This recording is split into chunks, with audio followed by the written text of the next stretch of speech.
Good evening. I'm Jim Sweet, President-elect of the AHA. It's my distinct pleasure to introduce tonight's presidential lecturer, Jackie Jones. I won't pretend that I can do justice to Professor Jones's remarkable career in a 5-minute introduction. If you want to know more about her 10 books, her Pulitzer Prize nominations, her MacArthur Fellowship, award-winning teaching and mentoring, as well as more personal insights from her former students and colleagues, see the terrific biography that was just passed out to many of you a few minutes ago by Jack Davis. In the brief time I have here, I want to make a few sort of global observations about Professor Jones's body of scholarly work. First, while the erudition of her scholarship is apparent, the breadth of her work may not be for all of you. In a time when scholars strain to prove that they are researching across fields, geographies, and disciplines, Professor Jones has consistently demonstrated expertise across at least 5 distinct fields in American history. Because of my own interests, I've always seen her primarily as a historian of African America. But for others, she's a specialist in women's history, or labor history, or Southern history. Fewer people probably remember that she started out as a historian of American education. She earned her PhD at Wisconsin under the pioneering education professor Carl Kasell. These 5 fields were never mutually distinct in the way she researched and wrote. Indeed, you can see them consistently woven together throughout her body of work. Yet she's been deeply rooted enough in each of these fields to claim mastery and to be seen by her colleagues as an expert. This startling breadth, alongside the depth of expertise, is exceedingly rare in our profession today and a testament to Professor Jones's curiosity and dedication to her craft. The ease with which Professor Jones could wear these multiple hats is perhaps seen most clearly in her foundational book, Labor of Love, Labor of Sorrow, Black Women, Work, and the Family from Slavery to the Present. And here I just want to highlight another subtle but I think crucial aspect of Professor Jones's scholarship universally. I'm going to spend time talking mostly about labor of love, and that is this pervasive and unflinching political activism supported by mountains and mountains of evidence.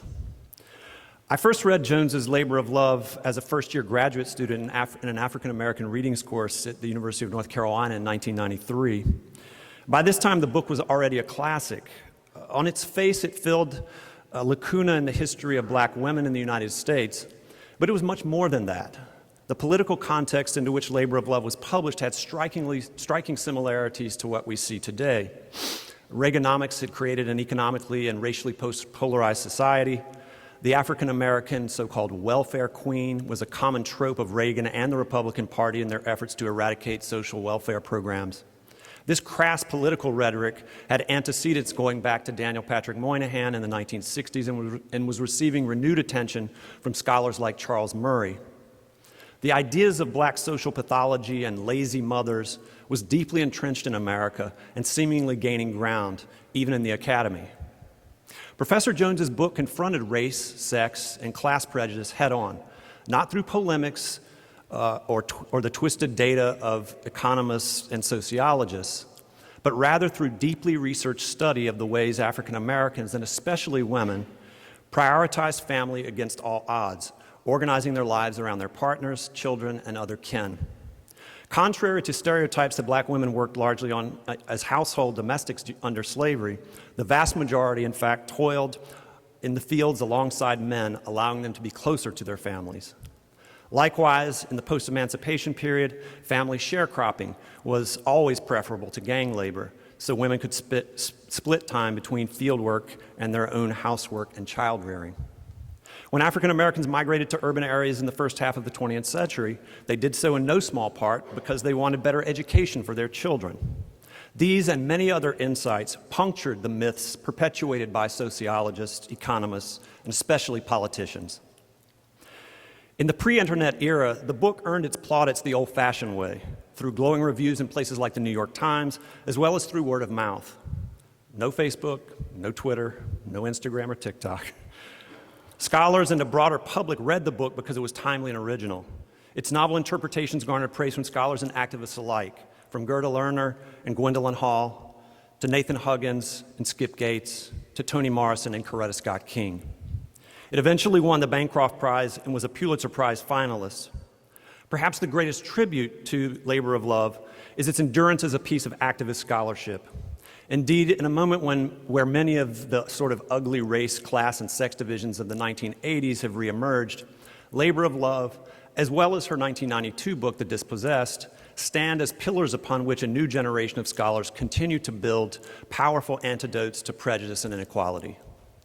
Over the last 24 hours, I've had the privilege of hearing admirers come up to Jackie and use words like hero and star to describe her. It's easy to understand why. Finally, I want to conclude with a few personal remarks about Jackie. It's been an absolute pleasure to serve under her leadership as the American Historical Association president over the past year.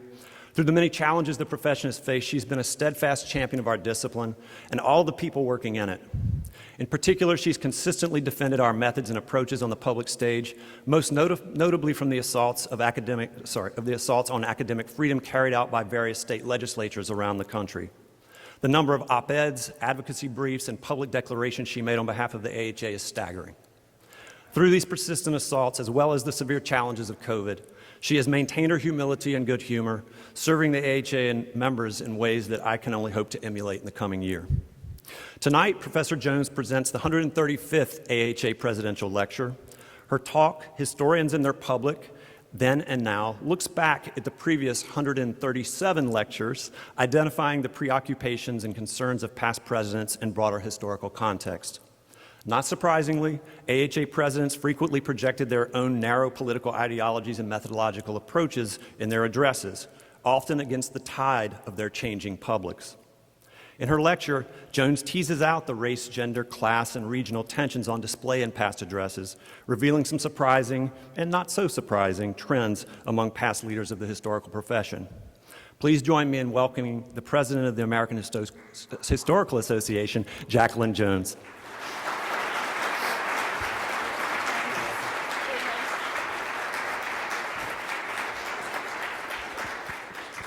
Thank you, Jim. That was very nice. Thank you so much. And welcome to you all. We're so glad to see you here in these most challenging times. As you know, the COVID-19 pandemic caused the cancellation of last year's meeting scheduled for Seattle. Today, the worldwide death toll from the disease has climbed to more than 5.4 million people, including the loss of more than 821,000 lives here in the United States. That we meet here in New Orleans seems particularly apt. Here is a port city with a rich multicultural history shaped by international trade, cultural exchange, capitalist strivings, and mass immigration, in-migration, voluntary and coerced. As we meet, we are reminded that, aided and abetted by human actions, climate change and infectious diseases constitute some of the most powerful, deadly forces shaping societies all over the globe, forces that abide no national boundaries. Present-day New Orleans occupies lands once called Bobancha, Choctaw for a place of many languages. This homeland of the Chitimacha served as a trade and transportation center for many different indigenous peoples. Today, this land is home to, among other nations, the Chitimacha tribe of Louisiana, the United Huma Nation, the Tunica Biloxi tribe of Louisiana, the Yenad Band of Choctaw Indians, the Grand Cayula Dulac Band, and the Ile de Jean Shaw Band. Beginning in the late 17th century, European nations colonized this area, and through the centuries, France, Spain, and the United States oversaw the buying and selling of an estimated 100,000 enslaved men, women, and children of Native and African descent. Many of those forcibly removed from their African homelands came from regions that are today identified as Senegambia, Benin, Senegal, and Ivory Coast, as well as the vast interior of the continent. In the 2 years since the association last met in person, the United States has witnessed death on a massive scale and a contentious presidential election, an economic downturn and a spike in unemployment, and a violent attack on the nation's Capitol building by right-wing extremists determined to disrupt the peaceful transfer of presidential power. Many authoritarian leaders, including those in the United States, are actively engaged in controlling the narrative of their nation's past by promoting myths and outlawing the teaching of certain subjects altogether. As historians, we are conscious of living through a time that will provide fodder for our future students' textbooks. But this last line calls for a bit of revisionism. Textbooks remain a key element in high school and undergraduate history classes. However, the current widespread diffusion of historical knowledge would seem to vindicate those historians who over the generations have sought to engage a wider public, or rather multiple publics, and bring the insights gleaned from scholarly research to audiences outside the academy. Yet ironically, the proliferation of media dedicated to stories about the past has stoked an ongoing so-called culture war, threatening the way that history is presented and taught. This conflict affects historians regardless of their workplace, K through 12 schools, galleries and museums, colleges and universities, historic houses and battlefields, and the federal government. Over the last half-century, the AHA has undergone striking dramatic transformations in its leadership and its mission. And of course, it's all to the good that people today encounter history in multiple, lively, and ubiquitous ways. At the same time, scholars must contend with the efforts among politicians and others with a political agenda to substitute fiction for historical fact. Though hardly new, these dangerous impulses remind us that the study of history remains a source of deep division among any number of publics in the United States and throughout the world.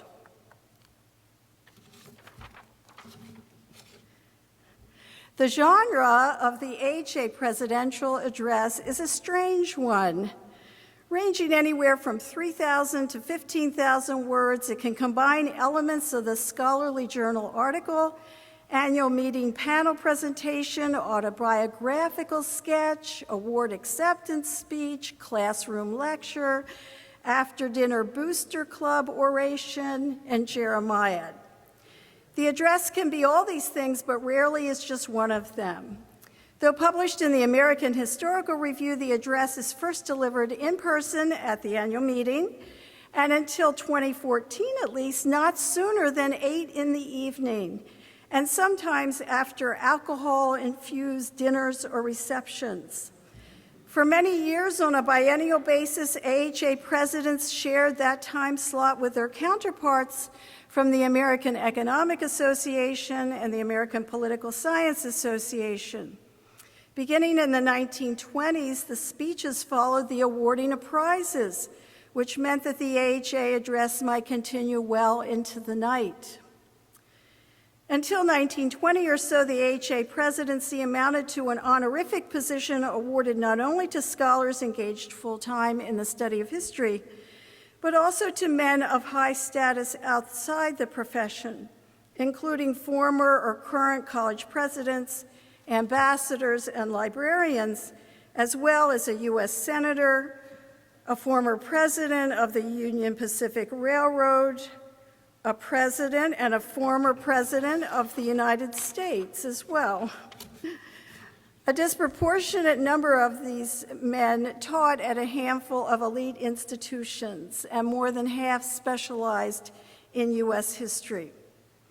The in-person audience for the address has changed over the years as well, and it has narrowed. Early on, local dignitaries from the host city, politicians, members of the clergy, and businessmen attended the evening event. For the first 95 years of the association's existence, the presidents were white men, with the exception of Nellie Nielsen of Mount Holyoke College, who served in that office in 1943.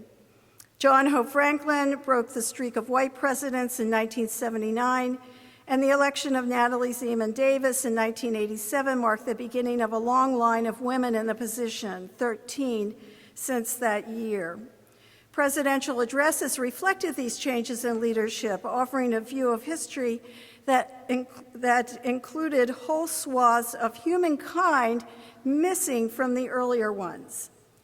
Reading all the addresses, and only them in chronological order, presents the historian with a problematic assignment based on an unusual primary source. The speeches are easily accessible online, and they beckon to the reader who is curious about the views of a particular scholar or the tenor of a particular time. But few people, other than AHA presidents, I assume, sit down and read all 137 of them sequentially, as I did last spring. One of the disadvantages in doing so is that the addresses by themselves would suggest that it was not until the 1970s and 80s that the profession had any interest in the overlapping histories of women, workers, or people of non-Western European descent. In fact, this was not the case. Articles in the AHR, course offerings in university catalogs, and annual meeting programs reveal an ongoing, lively interest in social history generally, and in women and people of color and the laboring classes in particular. Still, the addresses constitute an intriguing source for the AHA's current project of examining its own role in the promotion and perpetuation of racist narratives about the past. So the addresses reveal changes in the discipline and profession over time, as well as of the shared concerns that bind today's historians to our late 19th century counterparts. Two, the addresses play off against each other. Some presidents took the occasion to respond directly to the comments of their predecessor, exchanges that must have inspired mixed murmurings of assent and dissent among the audience as one prominent historian declared his intention to pay his disrespects to another or others. One speaker might call upon historians to emulate the ancients, the next to forget the ancients. One might urge historians to offer moral judgments of the historical figures they studied, another to refrain from such judgments. One might offer lessons from history, only to be followed by one who declared flatly that there are no lessons to be learned from history. Several specific questions, though, weave in and out of the addresses. Perhaps it is reassuring to know that we today share with the earliest members of the association certain enduring preoccupations. And one of my favorite quotes is that from a president who described our love-hate relationship with our footnotes this way. He said, "At the foot of every page, the notes rim along like little angry dogs barking at the text." But more significantly, an ambivalent relationship with the social sciences, a suspicion of non-historians who claim authority to interpret the past, and questions about reaching out to our various publics. These issues have preoccupied historians since the beginning. From 1970 to 1985, some presidents believed the profession was in a state of crisis, not just because of the resurgence of a so-called fragmented and specialized history, but also because of the demographic characteristics of the historians writing it. By far the most common topics of the addresses were the historian's craft and the state of the field, with new approaches proposed and misguided trends condemned. Several presidents cited declining standards in publications and historical scholarship generally. Perhaps not an unexpected lament, considering that most of them were older and eager to impart their own brand of wisdom to a younger generation. Two, it was not unusual for presidents to suggest that their colleagues might profitably turn their attention to, and here, fill in the blank with the speaker's field of expertise, military history, diplomatic history, public morals, religious history, international relations, psychoanalytic theory, the history of ideas, or a particular region of the world. So the Jeremiah address warned that the profession and/or the United States was going in the wrong direction. In 1946, Stanley B. Fay questioned the very idea of American progress in art, music, morals, and political theory as he despaired of the lost art of people living together. Even scientific achievements came at a price, according to Fay, with the machine age shattering tight-knit communities, movies and radio soaking up family time, and the assembly line causing widespread discontent among workers. 2 world wars, an emerging Cold War, and everyday strikes, divorces, and car crashes all were indicators that our civilization was in danger of slipping back, according to Fay.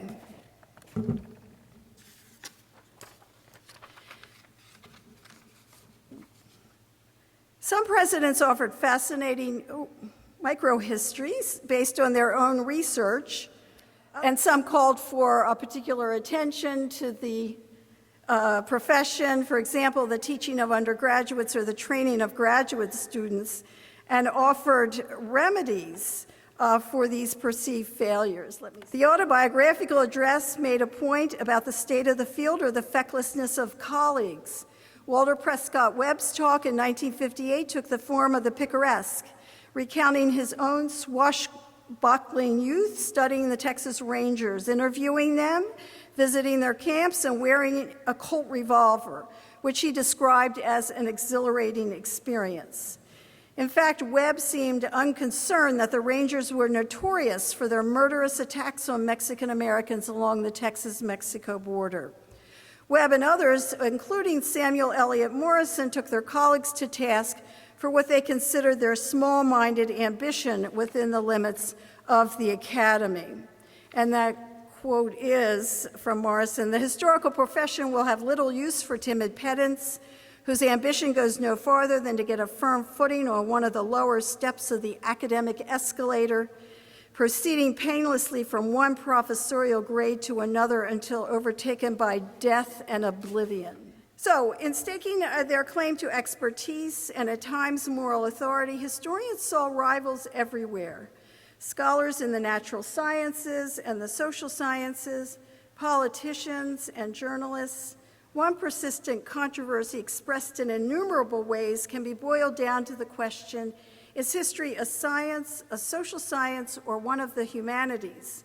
Or is it possible that history lies somewhere, in the words of Goldwin Smith, between reason and imagination? Albert Bushnell Hart took an extreme position in 1909 when he argued that history was as much a science as biology or chemistry, because the historian trafficked only in concrete facts and shunned imagination, the corroder of exactness. After all, he argued, historians studied human nature, a subset of the larger natural world composed of animate beings and inanimate objects. Some presidents feared that the public would be drawn to or seduced by non-historians who offered overarching theories or grand scientific schemas that purported to explain all of human history.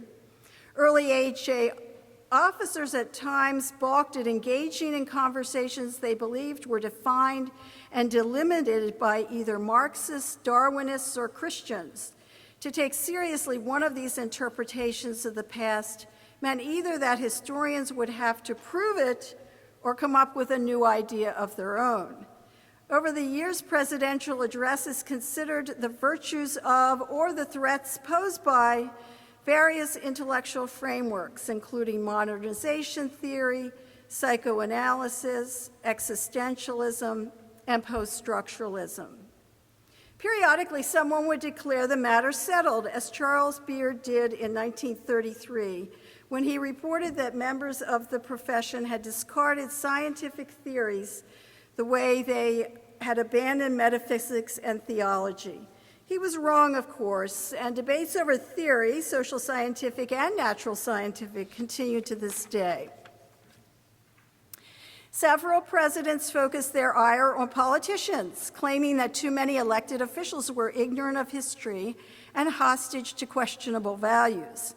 More than one AHA president exhorted historians to serve as guides to solving current predicaments because politicians lacked an understanding of the basics of history, let alone the specialized knowledge that would allow them to deal effectively with issues in the present. Charles Francis Adams deplored what he called the petulant chattering of the political magpies, the way some presidents expressed their contempt for newspaper reporters. Journalists supposedly adopted a hard-bitten, cynical tone, shunning the truth in favor of sensationalism and inspiring historians to do the same. One gets a sense that if anyone is going to write a first draft of history, it should be historians. Still, some members of the general public apparently had and continue to have difficulty distinguishing between newspaper reporting on the one hand and scholarship about the past on the other, seeing both journalists and historians as recorders of just facts and figures. So the presidential addresses indicate that early members of the AHA, like instructors today, struggled to appeal to undergraduates. In 1900, Edward Eggleston worried that history, qua lesson in patriotism, would not appeal to undergraduates, citing the famous George Bancroft as a chief offender in this regard. It appears that historians have always worried that what they teach is boring, an exercise in dullness and passivity, a story of the past conveyed via, quote, a juiceless and utterly disheartening method of instruction. Dry dust makes several appearances in this context in the addresses. The fear that history is dry as dust, with dry textbooks and dry as dust wisdom peddled by the dry as dust pedant. Too many lectures produced what one president said was soporific effect upon the innocent victims of our instruction. For many professional historians, the broader public has remained an elusive and at times mysterious audience. In 1940, Max Ferrand called on his colleagues to communicate to a general public via radio as well as books and maintain a high level of distinction in their work in the process. Still, some historians feared that all that dull, dry dust might prove a formidable barrier for those who wanted to extend their reach beyond the academy. Those scholars who, in the words of Morrison, were always looking for a public beyond that of the long-suffering wife. Carl Becker famously pronounced every man his own historian, naturally primed to apply an understanding of his own past to a broader appreciation of history. Acknowledging that monographs rarely finding an audience of great size, few will read, fewer still long remember them, historians must pay special attention to the crafting of textbooks, history in the large, for they reach more people than the narrow monograph, history in the little. Reflecting the existential crises of the post-World War II period, James G. Randall cautioned against offering the general public depressing case studies that posited economic determinism, studies that he thought exemplified Camus' philosophy of emptiness. At the same time, historians have remained wary of the larger meaning of popular success as measured in sales figures. The temptation of the money trap might lead to feeding a public appetite that craved anecdote and gossip. Scholars should avoid the pitfalls of writing textbooks whose greatness was measured only in the number of course adoptions, a function only of the pecuniary needs of writer and publisher, an example of pure commercialism, according to one president. A related danger was that historians possessed of crass motives might care more about literary form than scholarly substance. Indeed, efforts to attract a wider public had the potential to distort the historian's priorities in choosing a topic. For example, it remained a matter of dispute whether non-academic readers who craved histories about war should forever be indulged in that respect.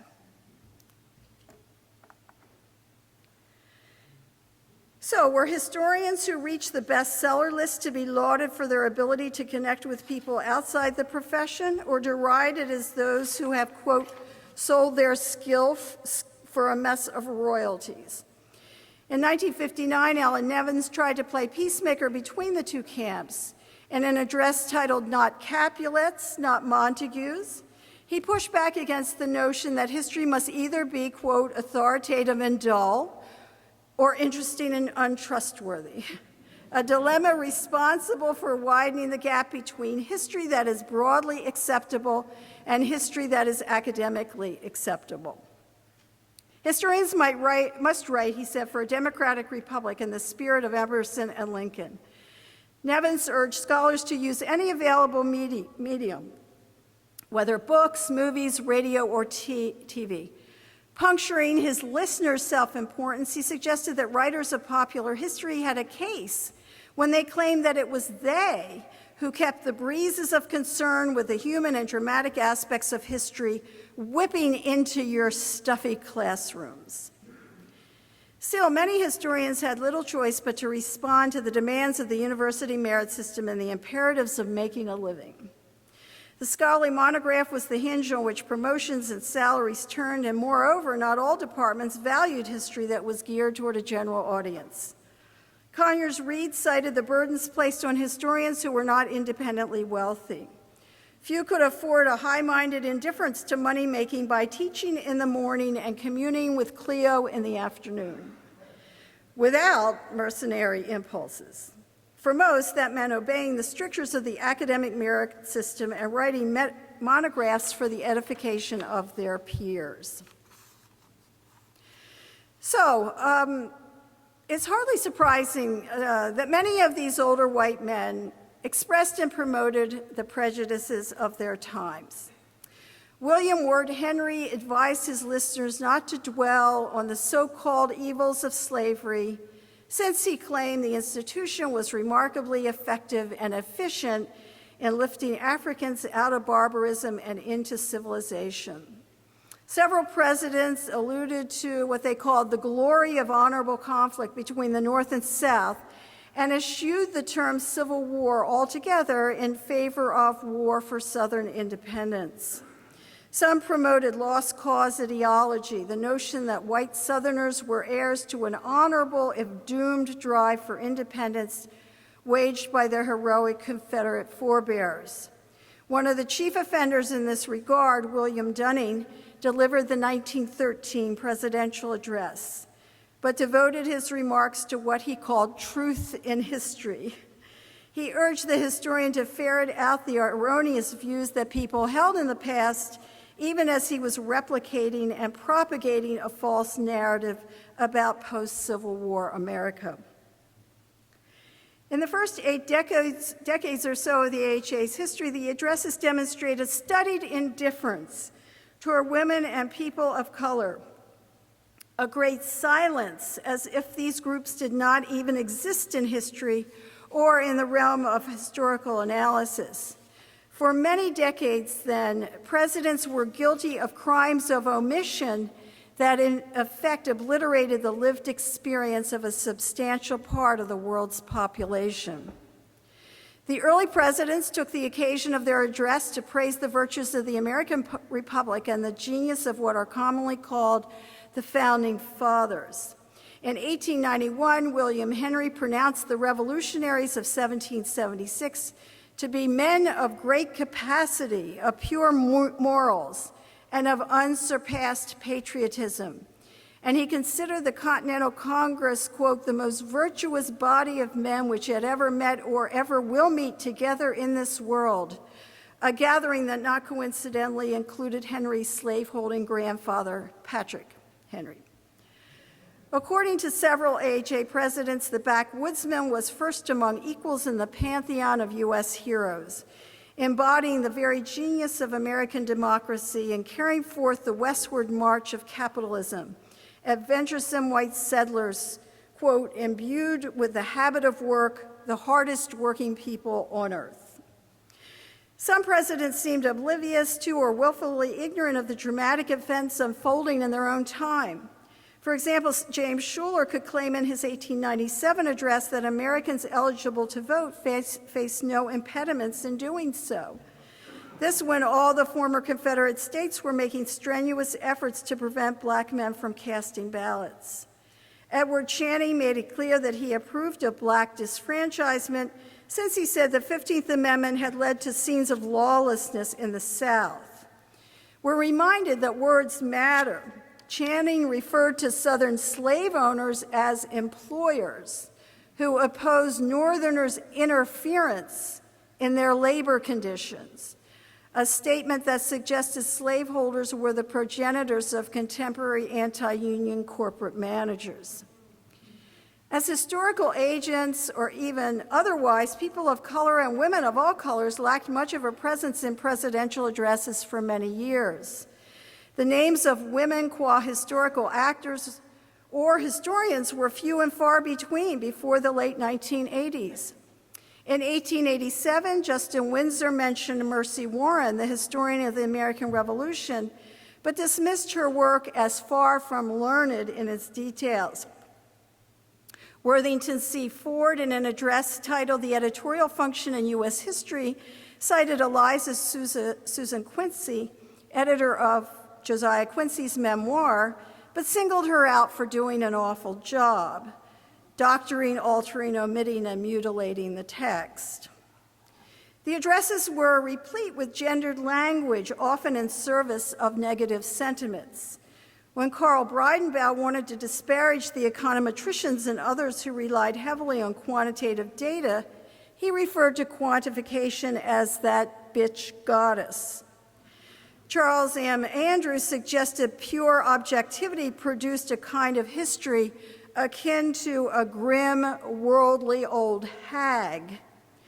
Not expectedly, several of the addresses mention Clio, the muse of history, at times a stand-in for the helpful secretary or Morrison's long-suffering wife. The American and the historian were almost always white and male.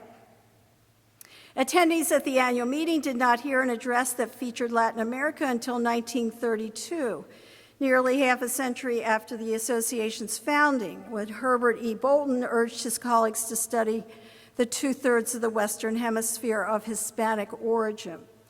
John K. Fairbank was the first AHA president to devote an address to China in 1968.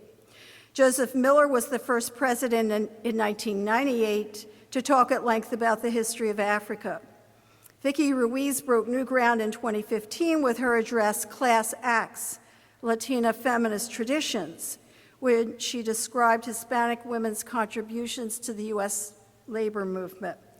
Missing from the speeches of Americanists was attention to indigenous history and to indigenous people in general, except to the extent that, in the words of William F. Poole, savages in the form of Indian scalping parties, his words, proved a hindrance to the westward march of civilization.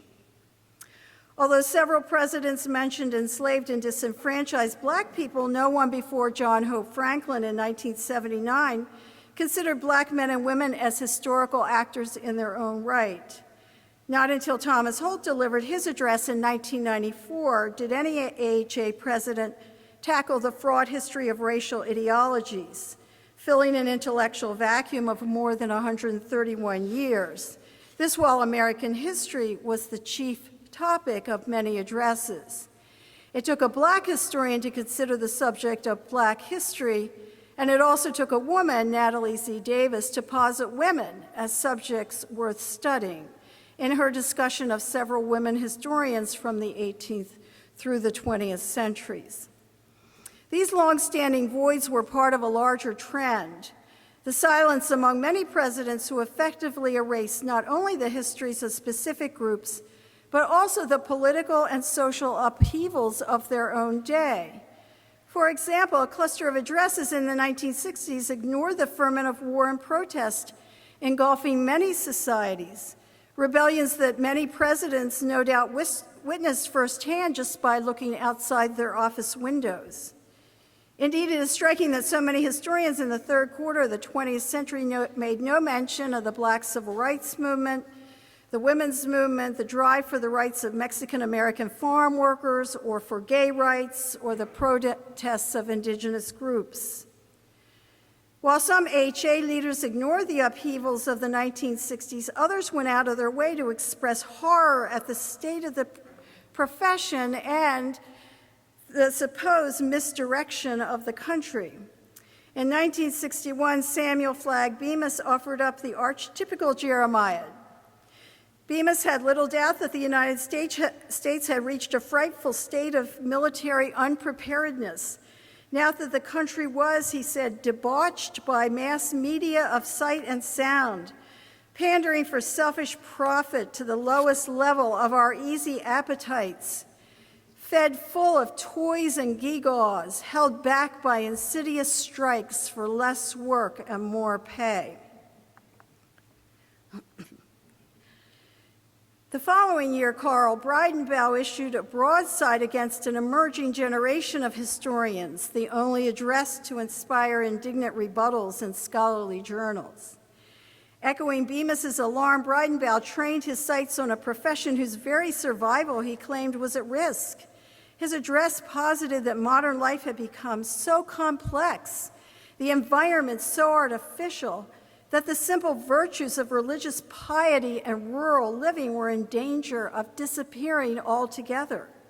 An emerging generation of historians included city dwellers, and by this he apparently had in mind Jews and second-generation immigrants.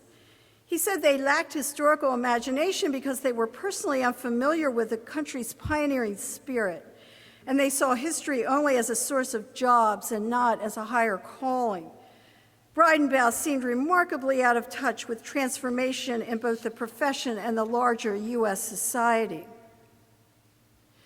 So, during the beginning of my career, for the first 15 years or so, from the time I entered graduate school in 1970 until the mid-1980s when my second book came out, the presidents seemed remarkably free with their advice to younger scholars. For example, in 1972, Thomas Cochrane surveyed the past dozen years, a period he described as marked by unusual social problems and basic readjustments in a variety of institutions, particularly the corporation, the military, and the federal government. According to Cochrane, the challenge for historians and for all citizens was to develop some compelling doctrine based on some iteration of shared values, a worldview that would restore a measure of orderliness in the public realm. At least some of the presidents during this period pointedly ignored calls for a more inclusive, accurate U.S. history. To mark the bicentennial of the American Revolution, Richard B. Morris gave an address called We the People.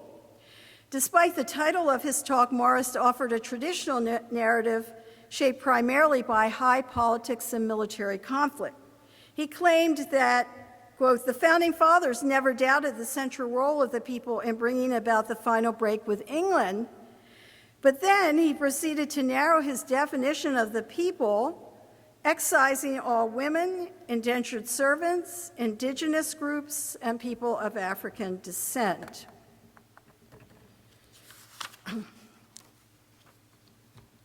Several presidents of this period decried the proliferation of specialized studies that focused on specific places and marginalized peoples, the one whom Morris had left out.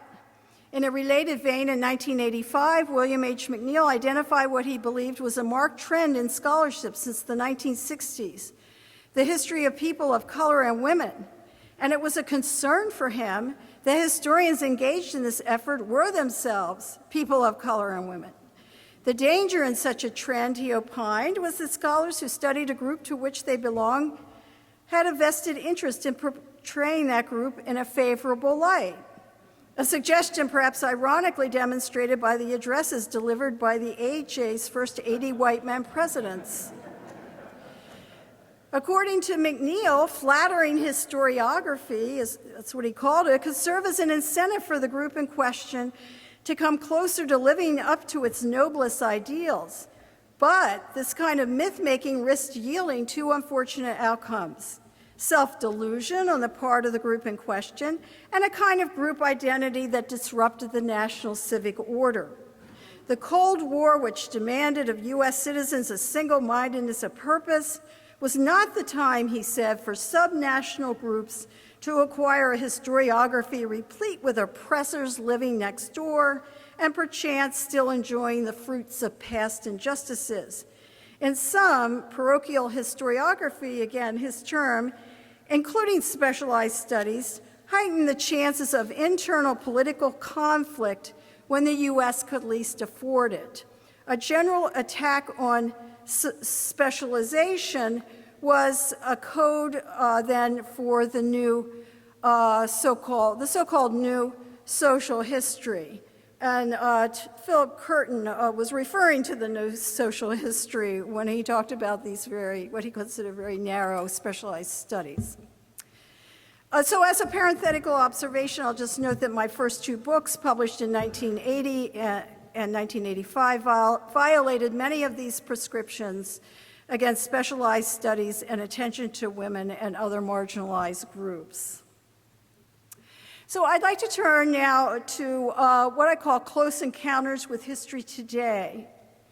Today, the wonderful kaleidoscope of methodologies, time periods, archival sources, and topics indicates a vibrant discipline that needs no heavy-handed advice from any one person or group in order to thrive.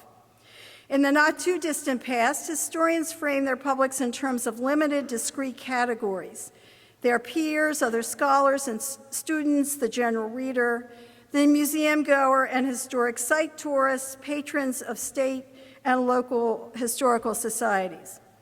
Today, we've broadened and complicated the notion of our publics in response to several developments. Historians contribute to and learn from rich, provocative, interdisciplinary work, conversations about the past, in the process learning from and exchanging ideas with scholars in other disciplines.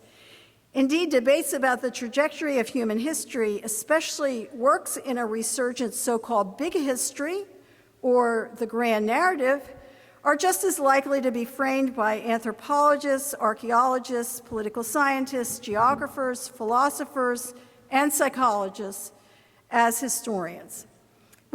While these big questions have been the perennial purview of the historian, they remind us that these issues also capture the imagination and attention of multiple publics within the academy itself. New digital platforms have enhanced both the study of history and its distribution to people of all ages all over the country. Because of their creativity and even entrepreneurial impulses, some historians have embraced a broader view of their discipline, and their insights have seeped into the public consciousness via many kinds of media. Historians now make a concerted effort to communicate not only to an amorphous general public, but also to targeted groups, from those defined by their ethnic and cultural heritage to policymakers and politicians to military officials. Still, despite the fact that the U.S. government employs many historians, as a nation, we often conduct foreign and domestic policy as if, quote, history starts today, in violation of the AHA's injunction that everything has a history. So a survey of multiple venues for historical scholarship and interpretation reveals a wide array of the ways that non-academics encounter history every day. With massive digitized collections available on public sites such as the Library of Congress, the National Archives and Records Administration, the Smithsonian, and a plethora of state and local historical societies, scholars and non-scholars alike can review the country's founding documents as well as specialized materials. Major news outlets, whether print, TV, or online, regularly interview professional historians to provide context for current events. The news site Politico has a regular feature called The History Department. The Washington Post carries regular features that illuminate the past.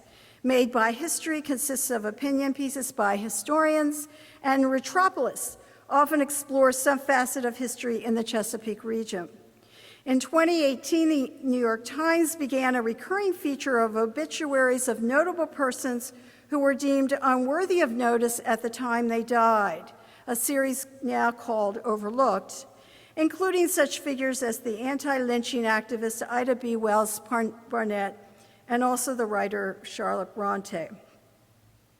On August 14, 2019, The Times published the 1619 Project, edited by prize-winning journalist Nicole Hannah-Jones. Marking the 400-year anniversary of the arrival of Africans in Virginia, the project consisted of 10 essays written by scholars and journals, an introduction by Hannah-Jones herself, and a collection of original poems and stories. In her introduction, since revised, Hannah-Jones argued that the American colonists sought to break from Britain in order to preserve the institution of slavery, an interpretation that challenged traditional views of the nation's founding. Taken together, the project's contributors highlighted slavery's enduring and destructive effects on American society, effects that continue to this day in the areas of health care, residential segregation, reactionary politics, prison brutality, and the wealth gap between blacks and whites. Hannah-Jones won a Pulitzer Prize for commentary, but certain aspects of the project provoked pointed criticism from professional historians who disputed her view of the revolution and the role of slavery in it. Some critics outside the academy mistook this debate among historians for proof that the project had no legitimate value, scholarly or otherwise. In fact, historians routinely spar with each other over interpretations of the past. In any case, conservative politicians, scholars, and media personalities denounce not only the substance of the project, but the supposed motivation behind it. Leftist propaganda designed to divide the country and detract from the achievements of the Founding Fathers. Well, just as newspaper readers might learn about cutting-edge historical scholarship over their morning coffee today, people of all ages on school outings and family vacations might engage with the material manifestations of that scholarship. Inspired and enlightened by recent work on the history of slavery, many museums and historic sites have incorporated into their architectural configurations, narration, and websites the stories of enslaved workers. The United States Holocaust Memorial Museum opened in 1993, the Smithsonian National Museum of the American Indian, 2004, and the National Museum of African American History and Culture, 2016, attract hundreds of thousands of visitors each year. And throughout the country, historic site designation and the placement and wording of historical markers bring to light stories long since hidden away from passersby and even long-term residents. Several universities have explored their own complicity in the institution of slavery, and the results of investigative committees and commissions have heightened public awareness of the way that the institution of bondage was embedded in the educational and cultural structures of colonial and antebellum America. Students, faculty, and administrators have scrutinized the names of buildings, the lyrics of alma maters, the meanings of public statuary and other monuments, the origins of archival collections, the physical configuration of their campuses, and the titles attached to endowments, to reveal the ways the slaveholders and slavery apologists have long been honored on college campuses. More generally, all of these controversies, whether generated by universities, city councils, or school boards, have helped to educate a broad public about history. Films, plays, musicals, and fiction dealing with historical themes reach large audiences. Commercial theaters and TV channels air a plethora of documentary films dealing with a wide range of topics, too numerous to list here. Hollywood and independent studios market fictionalized, scripted nonfiction, and documentary historical films to mass audiences. In 2015, the blockbuster musical on Broadway was Lin-Manuel Miranda's Hamilton, a show with a multiracial cast and a variety of musical styles with catchy tunes and inspired rhymes and rhythms, all in service of exploring the aspirations and hypocrisies of the country's first political leaders from a distinctly modern point of view.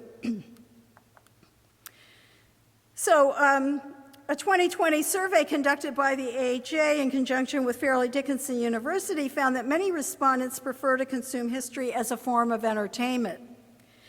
Created in 1995, the History Channel has achieved an enduring popularity, but so too have video games, films, and cable TV offerings such as Drunk, Forgotten, and Crooked History, all of which offer a lively take on the past, although, of course, their claims to scholarly rigor are uneven. Public history websites, such as University of Texas Not Even Past, offer an arresting mix of videos, images, podcasts, and texts that make interviews, primary documents, and book reviews accessible to the general reader and listener and appropriate for use in the classroom. Individual historians produce personal blogs and podcasts that offer a near daily running commentary on historical perspectives on the news, with the most successful of these media boasting thousands of paid subscribers. So everybody encounters history via stories passed down through the generations about their own families, in photo albums, diaries, and objects such as quilts and antique furniture. These are primary sources, written and material.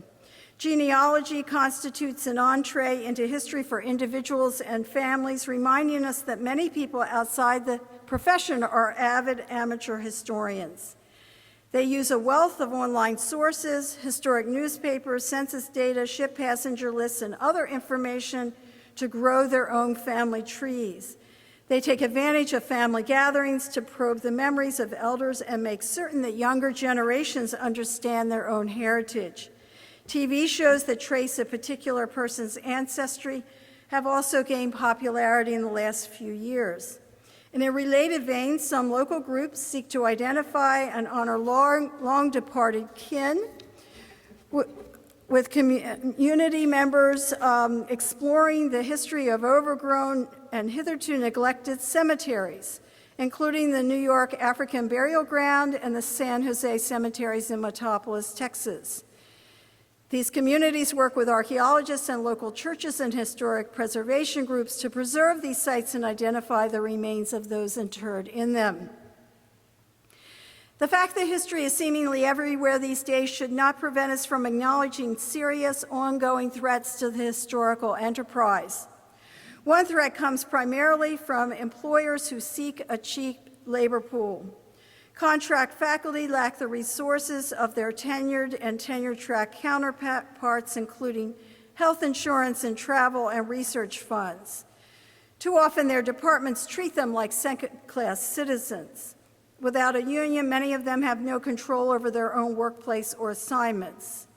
Moreover, as higher education budget cutters continue to reduce labor costs at public universities, often at the behest of state legislators, the ranks of these historians will increase. Two, administrators seeking to or forced to cut costs are increasingly eyeing humanities departments, history included, as low-hanging fruit easy for the discarding.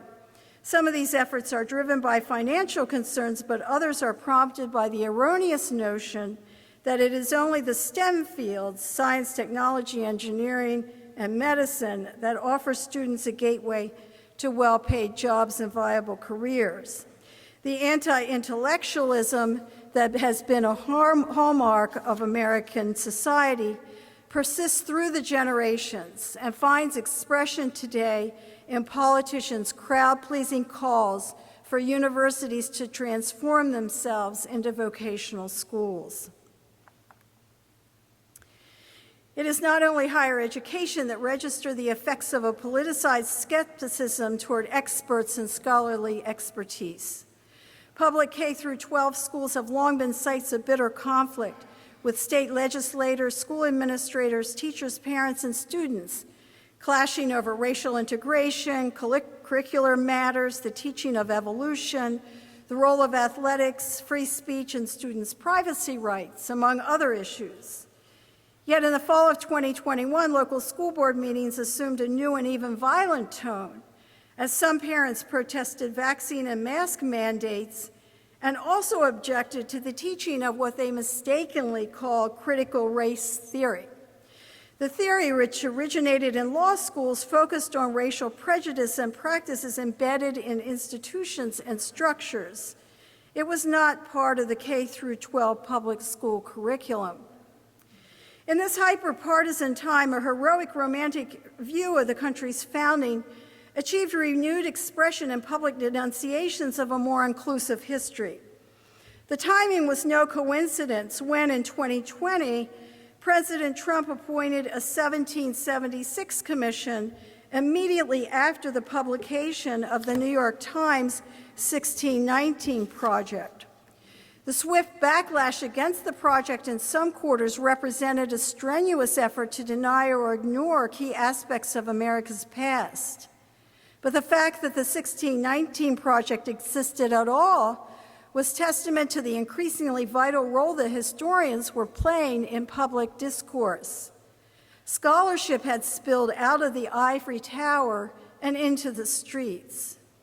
The 1776 report reprised the old canard that teaching an inclusive historical narrative somehow threatens patriotism, the family, private property, capitalism, and the noble ideals enshrined in the Declaration of Independence.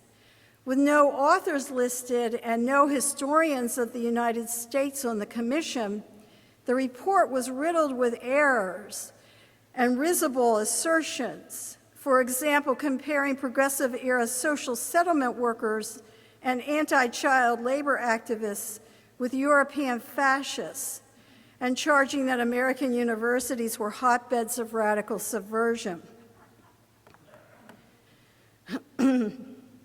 At the state level, this reactionary effort has manifested itself in legislation that outlaws ill-defined divisive concepts, the subject of our plenary for tomorrow night, by the way, and turned parents into vigilantes authorized to sue teachers suspected of mentioning critical race theory. In the crosshairs were materials dealing with the history of slavery, white supremacy, and racist violence. In some states, a well-founded sense of paranoia gripped not only K-12 public school teachers, but also instructors in public community colleges and universities, where the vague wording of legislation cast a shadow over assigned readings, lectures, and class discussions. As state employees, faculty at these institutions felt particularly vulnerable under circumstances that evoke the hysteria of the McCarthy era. In response to these and other challenges to the study and teaching of history, the AHA has engaged in robust advocacy work, extending its reach to multiple publics within the realm of history research and teaching, publics not envisioned by the early presidents of the association, K-12 teachers, archivists and museum curators, historians working within the academy and non-teaching jobs, citizens engaged in the renaming of streets and buildings and the removal of statues, independent scholars, graduate students hoping to find a job outside the academy, undergraduates in history survey courses, adjuncts and contract workers laboring under exploitative conditions, scholars in foreign countries prosecuted and persecuted for their research, college and university history departments threatened with closure, and conference goers harassed and threatened by online trolls. The AHA regularly denounces threats to academic freedom as well as measures designed to deny historians access to records and archives. The association provides historical context to national controversies, including those related to gay rights, gay marriage, reproductive rights, censorship of historical materials and findings, controversial statues and building names, police brutality in the United States, and the destruction of government records. It also joins with other scholarly organizations in advocacy efforts. In 2020, the AHA Statement on the History of Racist Violence, prompted by the murder of George Floyd, a black man in Minneapolis, garnered the support of 97 scholarly groups representing many different subfields of history, as well as several other disciplines. The AHA routinely cooperates with peer associations organized into, for example, the Council of Learned Societies and the Learning from History Coalition. So in 2021, the AHA maintained a Facebook page, Twitter feed, and Instagram account. It provided educators at all levels with bibliographies, historical perspectives on a range of issues, and webinars on teaching difficult subjects. The American Historical Review reflected the reality of these new media, sponsoring podcasts and initiating a community-engaged history feature. The History Unclassified initiative, quote, seeks to explore new modes of historical production and to experiment with novel means of creating narratives about the past. Thus, the early 2020s highlighted the countervailing forces related to the study and teaching of history.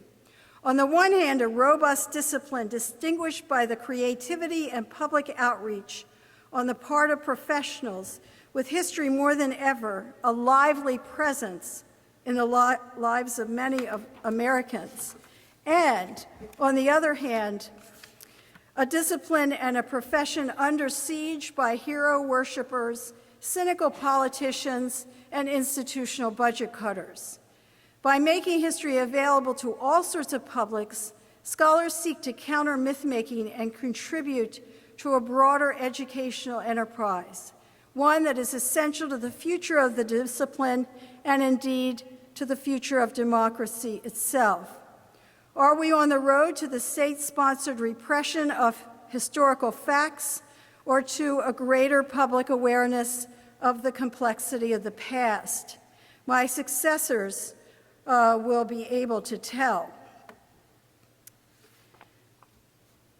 So, looking back at the AHA presidential addresses inspires a sense of humility in the reader, not because our predecessors were somehow more enlightened than we, but because we can predict that a century from now, our successors will no doubt take us to task for any number of wrong-headed impulses and practices. Perhaps our insensitive terminology, or our failure to make use of rich archival collections hiding in plain sight, or our stubborn devotion to the monograph and scholarly article, or our primitive research tools now replaced by sophisticated technological innovations and scientific insights. The study of history remains a work in progress, and regardless of our time period or specialty, I think that all of us in this room can no doubt agree that contributing to that work remains a privilege and an honor for us all. Thank you, and stay safe.